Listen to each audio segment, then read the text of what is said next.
পতন দিয়ে শেষ হয়েছে ঢাকা স্টক এক্সচেঞ্জের লেনদেন। সার্বিক সূচক ডিএসসি এক্স 26 পয়েন্ট কমে দাঁড়িয়েছে ৫,৫৬৪তে। বেচাকেনা হয়েছে ৯৬৭ কোটি টাকার।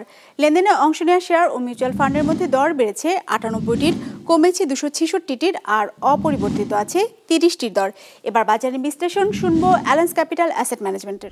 আজকে মার্কেট বেরিশ সেন্টিমেন্টে ক্লোজ হয়েছে। ইন্ডেক্স প্রায় 26 পয়েন্টস কমে এখন দাঁড়িয়েছে ৫,৫৬৮ পয়েন্টসে এবং মার্কেটের টার্নওভার ছিল আজকে যথেষ্ট ভালো অন্যান্য দিনের তুলনায়, প্রায় ১,০০০ কোটি টাকার মতো, এবং এটি ইন্ডিকেট করে যে মার্কেটে ইনভেস্টররা যথেষ্ট অ্যাক্টিভলি পার্টিসিপেট করেছে আজকে।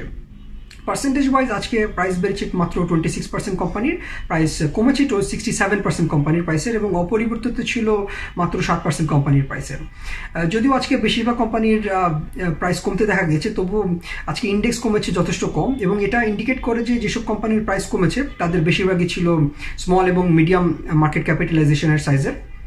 তবে ফাইনালি আজকে সেক্টরাল পারফরমেন্সের দিক থেকে সবচেয়ে বেশি টার্নওভার ছিল ফার্মাসিউটিক্যাল সেক্টরে, followed by food and allied, textiles এবং ইঞ্জিনিয়ারিং সেক্টরে। তবে ইন্টারেস্টিংলি আজকে টেক্সটাইল সেক্টরে সবচেয়ে বেশি সংখ্যক কোম্পানির প্রাইস কমতে দেখা গিয়েছে।